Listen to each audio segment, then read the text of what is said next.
Good morning, and welcome back to the couch. I'm Alicia, also known as AK47, and I host Looping About, which is this podcast about knitting mostly. Haven't done any sewing in a while, and I haven't done it lately either, so you're not going to see any more sewing from my corner of the world for a bit. I record in Seattle, which is very northwest part of the United States, and it's been just nice and cool. Spring is doing its spring thing, and thank goodness, because we had some heat spells that were getting me a little worried about summer here, but it's cooled down. It's been in the 60s for about a week now. We've had some rain. It's beautiful today. I think we might get to the mid to high 60s today, and I am quite content with that kind of weather. I've been kind of busy with the knitting this week. My co-host is out again. She came home from her trip to Florida with a sick and contagious child. So she's kind of under quarantine right now. But I got so much done again that I feel like I need to just report it and move on with things. So you get me by myself yet again this week. But thank you for coming back and joining me. I appreciate your presence, and it looks like the last podcast got a lot of feedback. So it's been really nice chatting with you guys over the last week about things that are going on. I talked about sock blanks last week, and it sounds like a couple of you also have sock blanks that are very inspired to get on the needle. So I think a bunch of us are going to cast on next week all together when we see each other at a retreat that we all go to in June. And by we all, I mean there's a good contingency of viewers that goes to Zombie Apocalypse, which is in Rochester, Minnesota, mid-June. And we're going to see each other next week.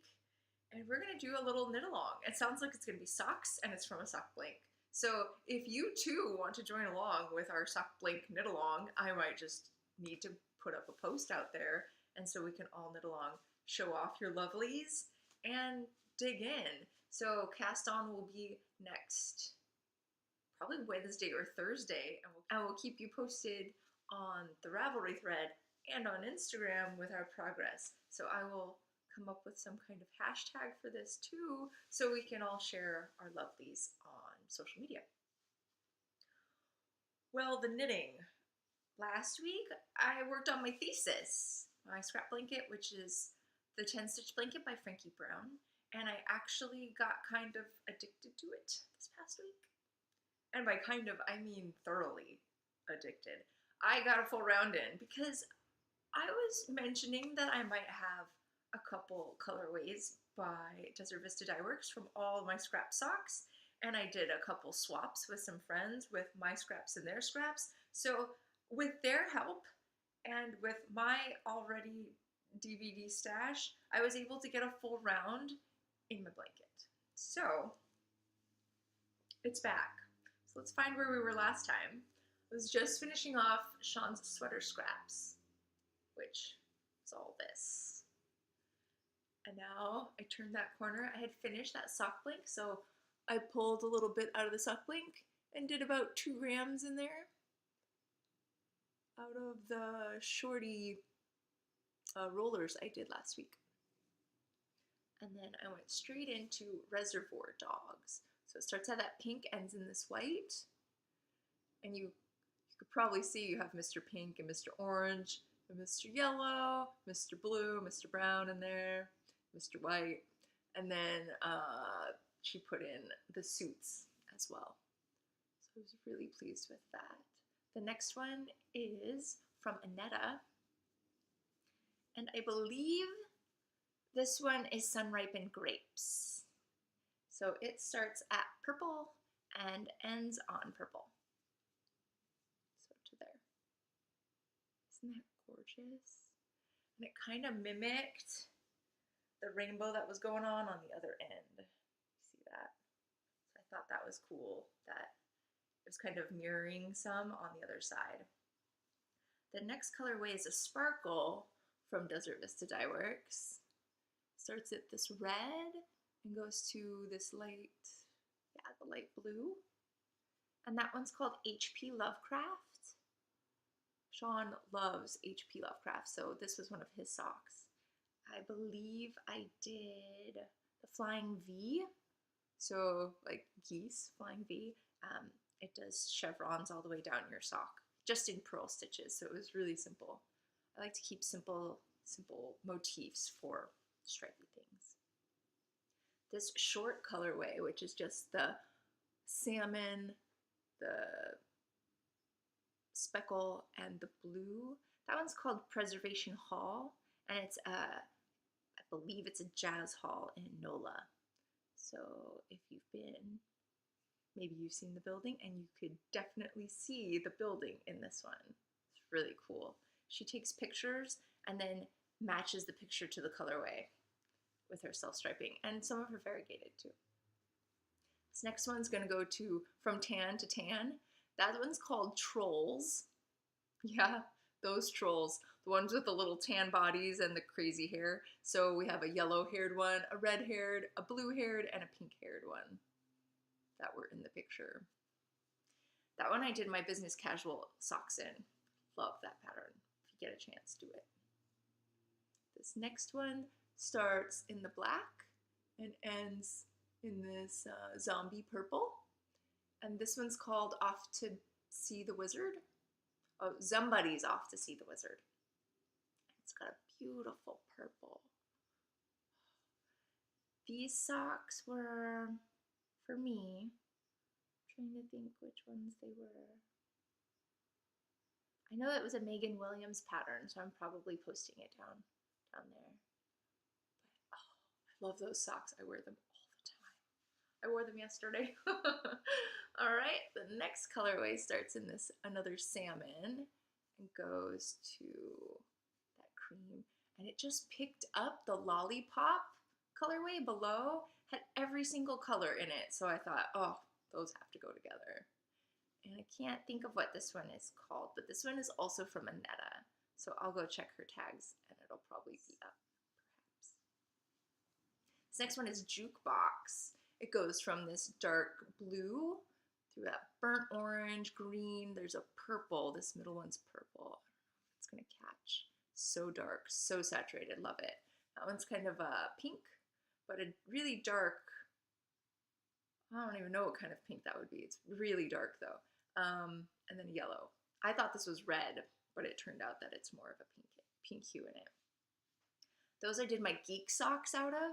So that's just a slip stitch. Anytime you change your stripe, you slip stitches for a few rows, and it makes this curvy pattern. It's really cool if you get a chance and you want some less boring but still stockinette. These are just slip stitches, and it's a super fun pattern. It requires a afterthought heel, but I wasn't ready to try an afterthought heel at that point, so through my gusset, it was straight knitting. And you can see it. It's a little disappointing, but it's not the end of the world. If you like afterthought heels, that's a fun pattern to do. That's a geek socks. This next one was Sean's sock, and that was Expanding Community by Megan Williams. I do a lot of her patterns because you can use self-striping for it.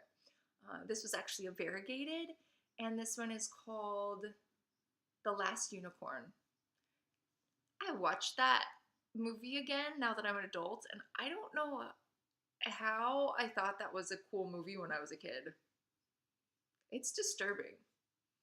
Did not enjoy it, but Sean watched it for the first time, and I have this tendency to pick movies that Sean hates. So he was really unimpressed with The Last Unicorn.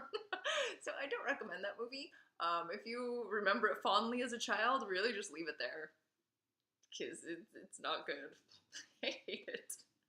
So this next one is from my sushi, a sushi colorway that I did, I believe I did three-legged race in these sushi socks. So you have like a sashimi color, like an ahi sashimi color, and then you have nigiri, which is rice and fish. So this one's probably a salmon one.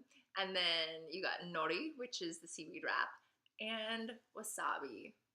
I really thought this was brighter, and I don't know if you've noticed that at each corner I've put in a green, but I'll show you at the end. I got kind of on a kick, and then it needed to happen, and then it had to keep happening. So this one I had to back out a couple times just so that the green ended up on that corner. And then the next colorway, I decided to start on gray and end on gray. So it started over here. This is Ready Player One. And yes, it is that movie that came out recently. It was a book, and this is from the book's cover, is this colorway. It's gorgeous. This teal, anytime I got to that teal, it just made me so happy. And the orange, such a fun color. So that was Ready Player One. These are all Desert Vista Dye Works, if you're just tuning in. And that one has sparkle in it too, and I don't know if you can see it. Maybe if I tilt it a couple times. You can really see it when you knit it up, but it's not coming up on camera all that well. I was nearing the end of this, and I was kind of stressing, and I went to the box that Kimmy93 sent me right after the O-Loops knit along I did for 3 months last year. We did a trade, and it turns out she sent me a couple colorways that were DVD, and so she saved my blanket. She saved my round because I wasn't going to make it. Well, I could have made it, but I would have had to repeat this last colorway a couple times to get to the corner. But thankfully, this one's If They Killed Daryl, and this is the Walking Dead series that she did. So she did a colorway for each of the main characters so that when they killed them off, she would stop dyeing a certain colorway. So this one's for Daryl. I don't watch the show, so I don't know who this Daryl character is, and I don't know if he's still alive, so I don't know if this is still available. But thank you so much for slipping in another stripy skein just for this little scrap blanket. Saved the day. I had the smallest amount of this variegated. This is Dry Bones. So as you could tell in this series, Off to See the Wizard, I don't know if you can really tell, but this one's a purple zombie color. She has a gray zombie color, and then she has a green zombie color, right? So Dry Bones is the gray, and she does full skeins of just those colorways. I mean, if you think about it, she's just doing a couple stripes in a sock, and in each of those socks, there's 3 different zombie colors. So she probably takes full skeins when she's done doing the stripy ones, and in order to use up the dye, she probably does these full skeins, and they're cheap. I think they're like $16 a skein for these just plain variegated zombie color, just plain variegated. I made my monkey socks out of them by Cookie A last year. Such an awesome pattern. It probably helped that this was such an awesome colorway too. But that was all I had left. And that's why I was stressing that I needed this colorway that Kimmy sent me. Thank you, you saved the day. And then this last one, these last 2 are from Annetta as well. Annetta and I knit along with Desert Vista Dye Works for 6 months together, and we traded our 6 colorways at ZK last year. And so I'm really glad I got these knit up before ZK came along again, which is the Zombie Apocalypse. This one is Puff the Magic Dragon, I think, or it's Laser Tag, but I feel like it's Puff the Magic Dragon because there's some good green in there. I started on this green, and then I got to the corner and realized, oh, I'm going to end on this pink, but I could be super symmetric and end on the green. So yeah, I did that. That happened. So I got a little bit more than the regular striping sequence because I wanted to end on that green to make that perfect corner. Isn't that fantastic? I couldn't have timed it better. And then I was moments away from getting to the pink where I started here. So that was the start of DVD. And I messaged Annetta because she sent little bits of scrap that weren't DVD in the little package that she traded with me. So I sent her this the tiniest little skein picture that I'm posting right now. And I said, please tell me this is Desert Vista Dye Works because I only need 8 more rows and I will have hit the pink and I will have a full round. But I kind of don't want to go past this green because it made such a good corner, right? got a little insane on this symmetry right here. I was really happy with it. Have you met me? Do you know me at all? Because this is normal. Oh, that looks perfect. It's got to stay like this.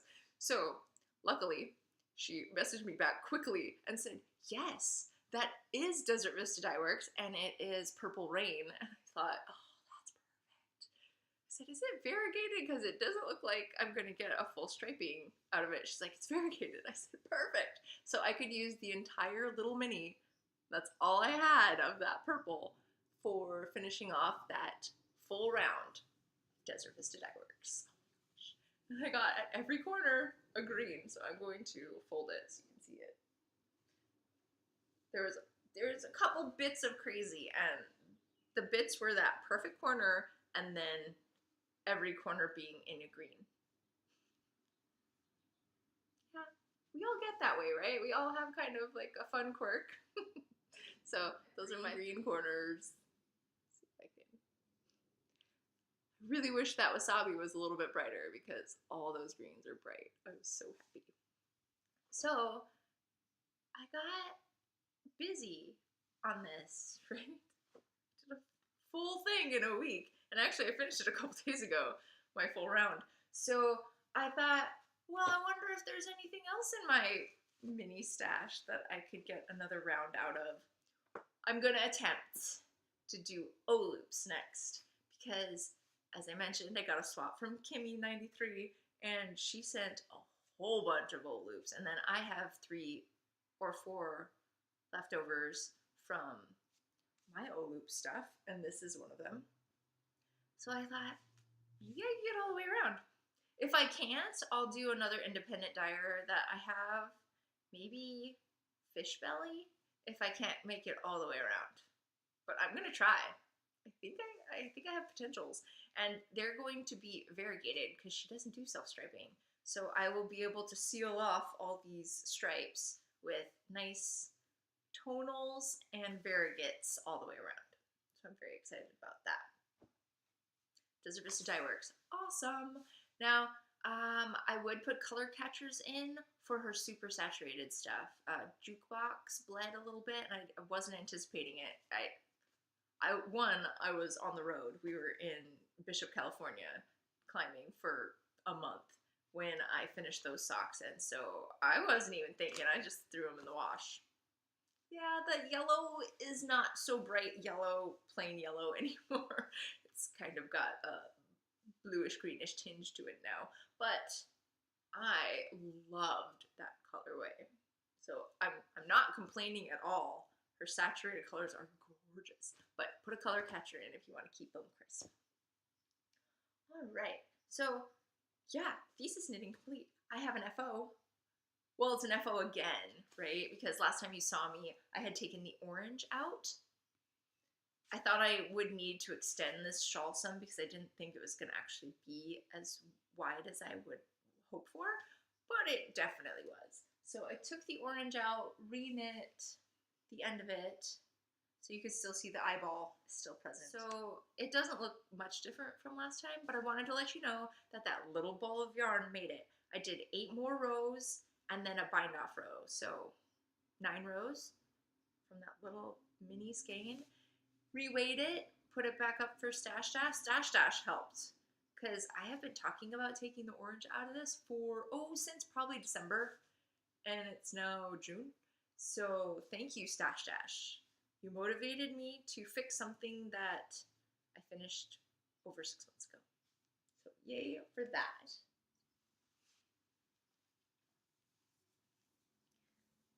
I didn't block it, I know. Didn't do any of the important things. So it looks like almost the same as you saw last time, except that it's bound off. Yay.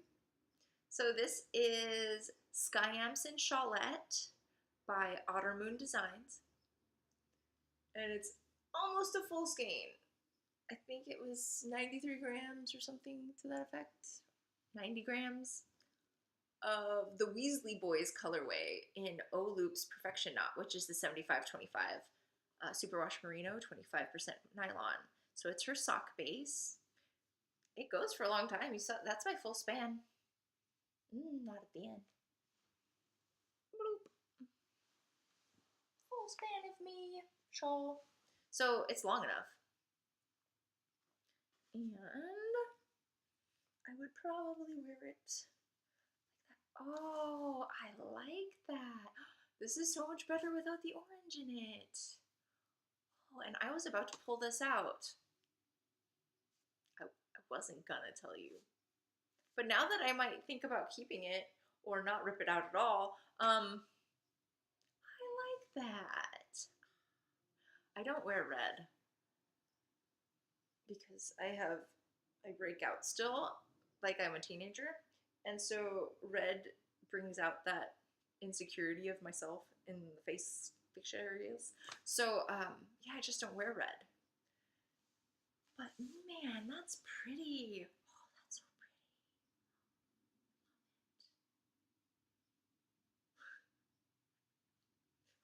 Live reaction. I really like it. Oh, I'm glad I took the orange out because this is so much better. So that's the Weasley Boys. This is one of Loop's Harry Potter colorways, which if you're a Harry Potter fan, you already knew that because you know who the Weasley Boys are. And her orders for her Harry Potter knit-along are going to be coming up pretty shortly. I want to say mid-June is the first pre-order, and then the second order is around July 1st. And then there's another one July 15th or something to that effect. I feel like it's every 2 weeks she has an update. Now the colorways change for every single update, so do your pre-order when they're up. And I think they're up for a week, perhaps. Maybe she does it for 2 weeks and then does the next thing for 2 weeks and then the next thing for 2 weeks. Please don't quote me on this because I have no idea. But she usually does a prefect kit, which is 2.5 skeins of yarn usually, and a pattern, a set of patterns. I think there was a set of patterns that were made by Mina Phillip, and then you got a random one printed out in your pack. And then it gives you the introduction with, you get your acceptance letter and everything. She does a really nice job of packaging this whole thing. And this will be associated with the knit along she does in October, November, and December, all 3 months together. You have to use at least one of her skeins, and I don't even think it has to be Harry Potter. It could just be Loop's skeins. Don't quote me on that either. Really, I'm just fanfaring this. It doesn't mean I know anything correctly. So please, please, please don't take my word for it because it's not my knit along. I don't know all the rules. I just participated last year and had a really good time. Yeah, so that's coming up. Her pre-order could be 3 dates where you have pre-orders, but the yarn doesn't actually show up until end of August, early September. So keep that in mind that these colorways are beautiful and they're pre-orders, which means you could get a sweater's quantity. You can get whatever quantity you want of these colorways because it's a pre-order and it gets shipped much later. So this gives her time to, one, create all the colorways and get them ready for photo shoots and then put up the pre-orders. And then it gives her time to dye all the lots. Seriously, sweater's quantity. I am beside myself. I feel like if I finish this guy, I feel like I might earn another sweater's quantity because that'll be my 4th sweater this year. I feel like I could earn it. So anyway, you will see some of her colorways, and a lot of them will be Harry Potter colorways when I put more into my scrap blanket in the coming week or so, maybe, or in the coming weeks. Hopefully I can get some out so you can see some of the Harry Potter colors that she had last year. So awesome. And these are only run during these updates, right? So you can't get them year round. This is this section of time. You do a bunch of pre-orders, they come in the mail, and you get to love them for a year, and then you don't get to order them again until the next year comes around. And I don't think it's always the same colorways. So keep on the lookout for Loop's yarn. She makes beautiful things. She has my favorite base. That Perfection knot, favorite base. 75-25 with 473 yards.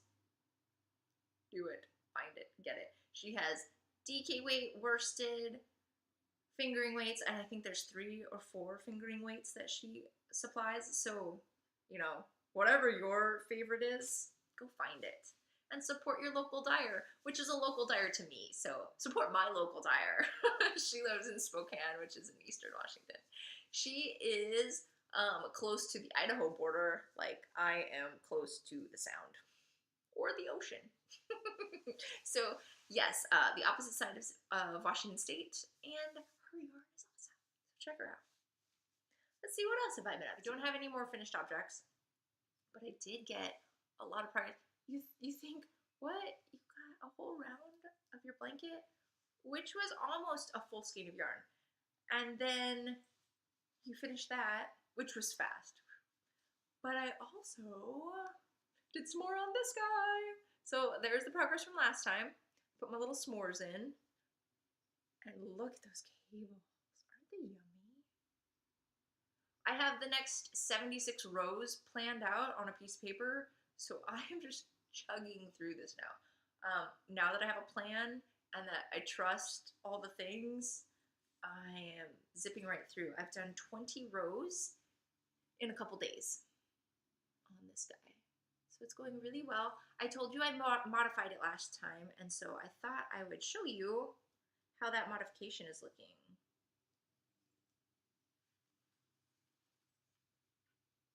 Started doing increases here in knit, and then I just have a panel of purl stitches on either side of that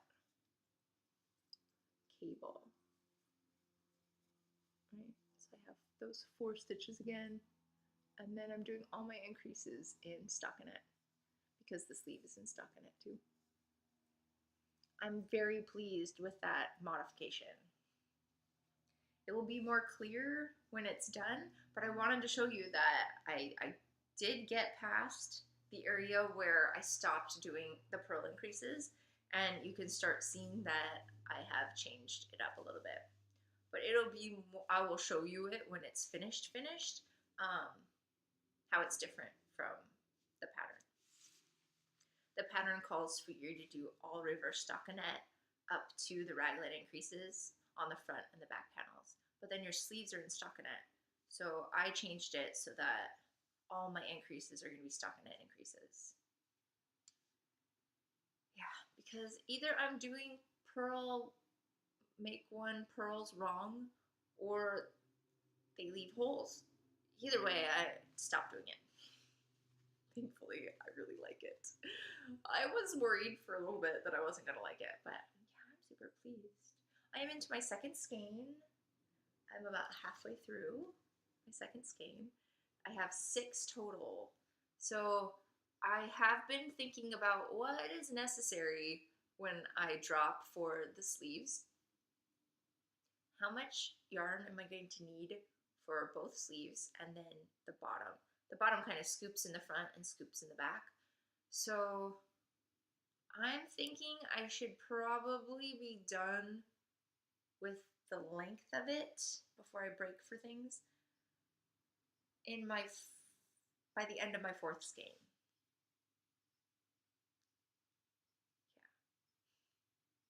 Yeah. I'm thinking I'll probably need a skein for the 2 sleeves, because you're going to end right about here. So you're going to have to knit, and I think it's ribbing, probably, a good bit. It's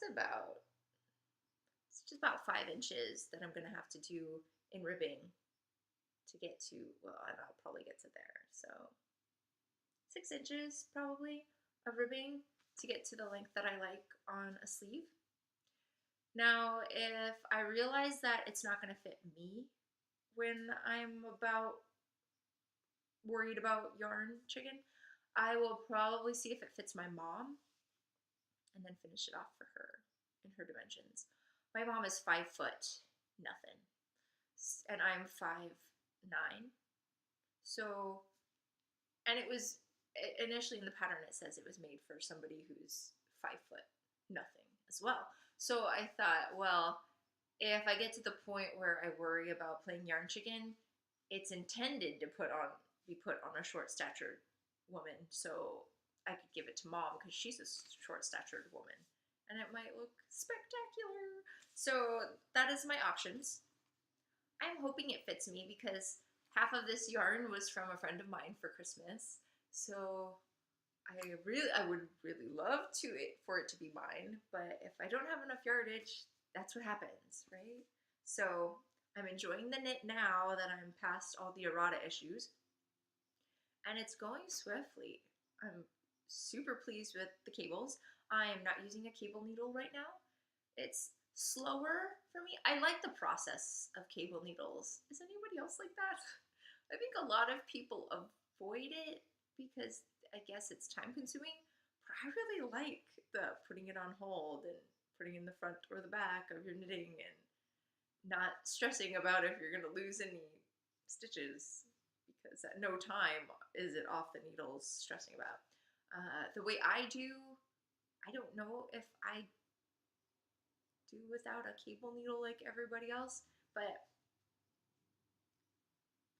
most of these are 2x2 cables, so I decide which one is going to be next on the needle, and I take those and put them on my right needle, drop the stitches that are either going to be crossing in front or the back, and then I reorder the stitches.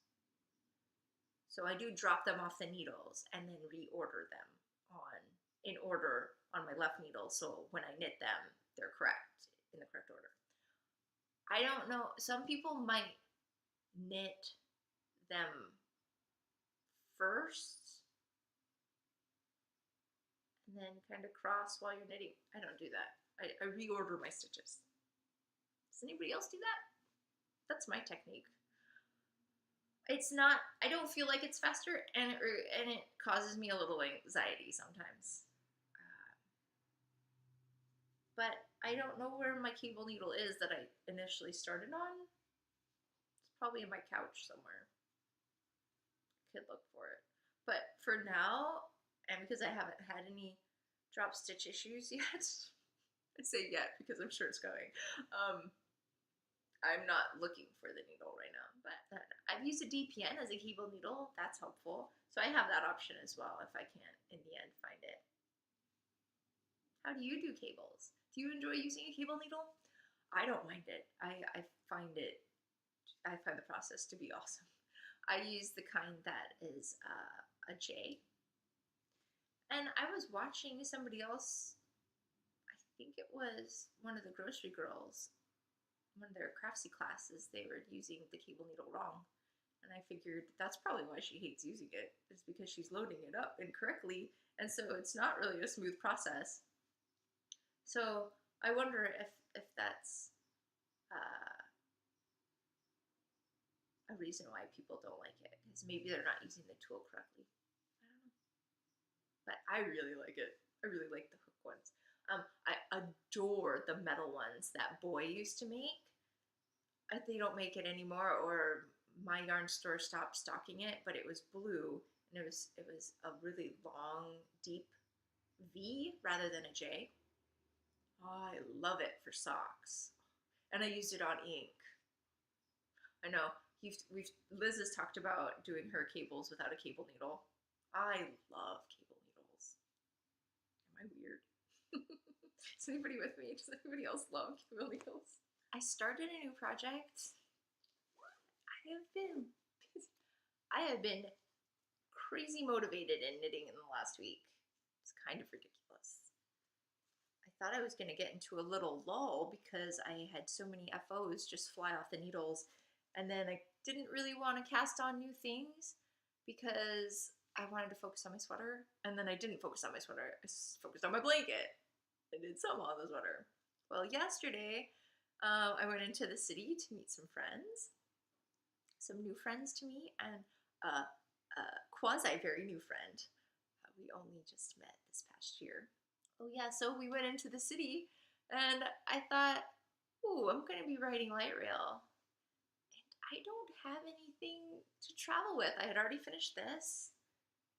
And the sweater's not going to travel. That's got lots of cables and 76 rows that I'm keeping track of. And then my blanket wasn't going to travel. That's heavy now. I should weigh it. It's probably like 400 grams at this point. Maybe more. Oh, that's scary. And so I thought, oh, I do need to cast something on, and I should probably cast on something I should have done a long time ago and just get it on the needles and get it off the needles. And hopefully before ZK. We'll see. So I started my last fingerless mitt. Now I've been stalling on it for a couple reasons. One, I don't like the yarn that is left for me to work with. I made 2 fingerless mitts out of it, and I think I could squeeze out a third one. But I thought, she was very partial to one of the colorways, and that was the autumnal colorway that I did companion mitts out of by Erica Luder. And so I thought, that sounds familiar. I bet there's something in my stash, if not the exact same base, something very close to it. Well, it turns out I did have very old stash of Araucania botany lace, which is the exact base that she had picked out to make it the other pair. And this goes from a cobalt to a really bright pink, like a fuchsia. And because it's going from blue to that pink, there's a beautiful purple in there as they collide. So pretty. You'll probably be able to see it better. Knit up. Isn't that gorgeous?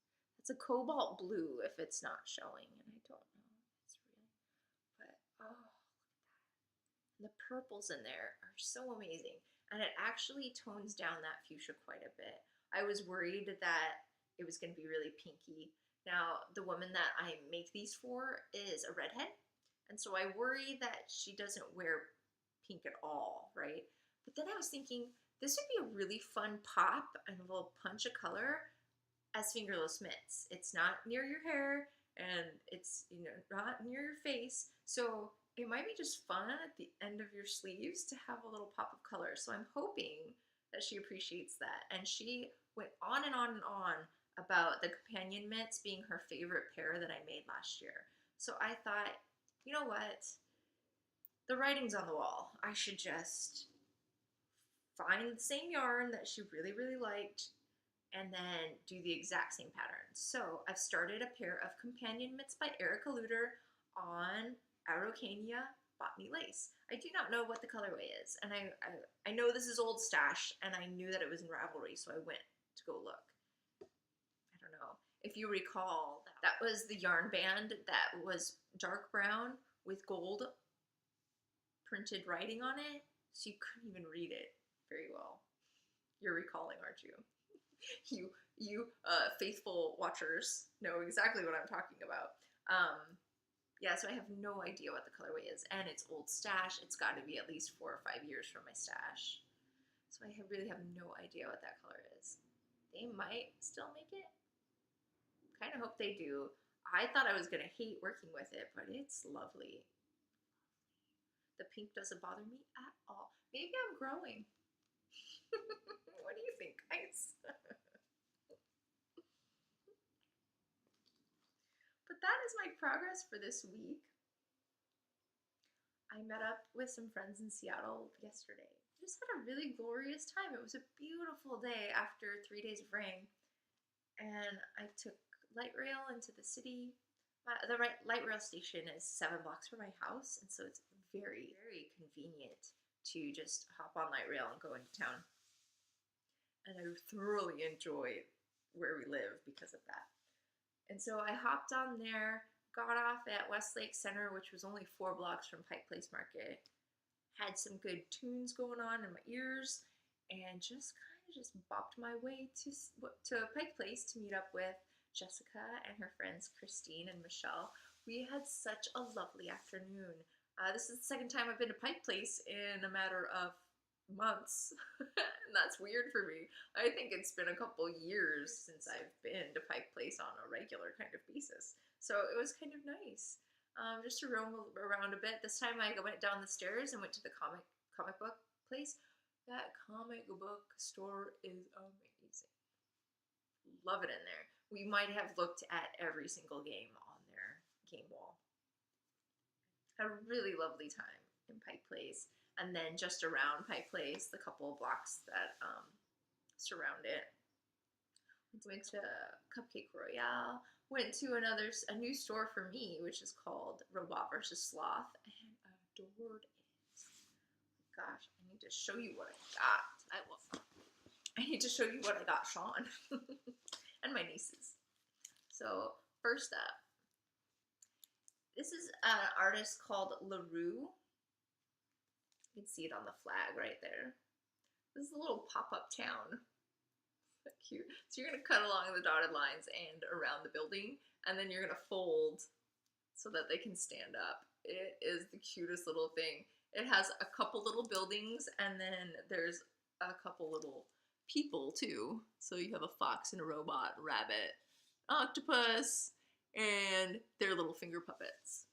Or you make them by wrapping it around your finger and taping it off. It's kind of the cutest little town. So that's for my nieces. So they live in Virginia, so I think that would be super fun. $8. Can't go wrong. So you color your little town, then you cut it out and have a town to play with. This is what brought me into the store. Right? Who doesn't need a sloth climbing the Space Needle? Hello. Love it to pieces. I mean, it even has the old school elevator going up. You see it? Love it. And then the second sticker I picked up, so it's robot versus sloth, right? So I had to get both. Isn't he awesome with his little octopus friend? Then, had to. It's the ugliest color t-shirt, but it didn't come on any other color. And I know Sean will love it, and he'll wear it all the time, and I'll hate seeing the color, but he'll be happy. So I bought it. Yeah, I had to get the sloth and the Space Needle, and he's actually in the Seattle Center. These little archways are part of the art at the Science Center. Now Sean works at Seattle Center, so this is kind of a big deal.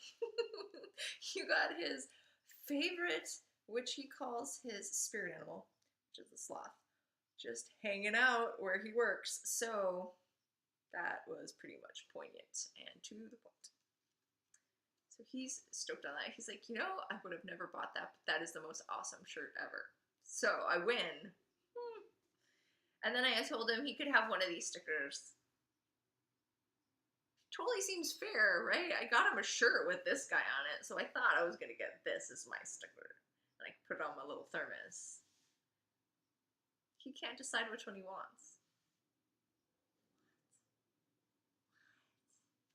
I mean, come on. They are awesome.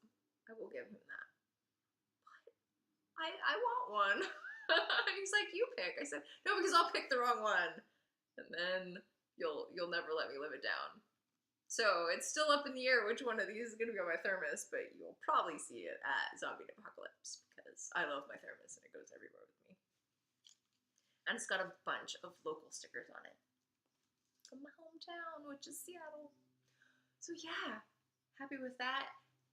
I am going to double check and see if they have an online store. I kind of hope they do because the t-shirts were fantastic. This guy was on a shirt and it was a beautiful blue shirt. Oh, I wanted that one. But I knew he needed this Seattle Space Needle one. Just because it was perfect.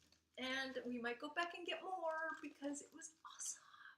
They had V-neck t-shirts for women and these crew neck tops for necks for the male version of t-shirts. They had a great variety for kids and for infants. So I'm kind of hoping, I've looked this up and I'm posting that you can get it online because it's a great store. If you're visiting Seattle, it's on the corner of Virginia and First. Is that true? It's very steep. very steep to get from Western Avenue, which goes in front of Pike Place. And in front, I mean between the waterfront and Pike Place, like that side of Pike Place. And then the next block up is First Avenue. That Western from First to First Avenue is probably steeper than a 45-degree angle. It's probably like 55 degrees steep. So we didn't take the group up from our Seattle group because honestly it was wet, slick, rainy. The elements were harsh that day and steepness. So we got lucky yesterday when we went to Seattle and to do the Pike Place thing that it was beautiful. Everything was dry. Cobblestone wasn't scary. And the steepness wasn't bad for the weather elements this time. But it was so lovely to go again. So thank you so much, Jessica, for inviting me to come out and meet your friends that were visiting from Michigan. It was so fun to show the town. I love Seattle. And it was just like a moment of the town. That's not even all of it. I actually walked to Sean's work afterwards, and I just went down First Avenue, and I haven't been on First Avenue, which is Belltown area, in a while. So most of those storefronts and restaurants were new to me because it's been about a decade since I kind of roamed the place. Yeah, so it was really nice. It was a beautiful day to be walking. Oh my gosh. Seattle is beautiful when it's sunny. It is few and far between, and I totally appreciate that. And the locals here that love the city as well, just enjoy a beautiful day. I think when you only get it from time to time and then in its glory, it's amazing, you just appreciate it for every sunny day you get. And it was nice just to see people out and about, because when it's sunny, people are outside. I love it. It's so wonderful. And yeah, I just got to enjoy the city in the best weather that they provide in the springtime. So that was fun. So thank you so much for inviting me. Thank you so much for joining me today and letting me show my progress in the things that I've been up to. I got to wear my Vaseline for the first time as an FO, and it was glorious. I'm telling you that yak content, it's only 20% content of yak in that sock weight that Marigold Jen sells, but it was lovely. It feels so light and airy, and the drape is beautiful, and I didn't get too hot, but it was also not cold.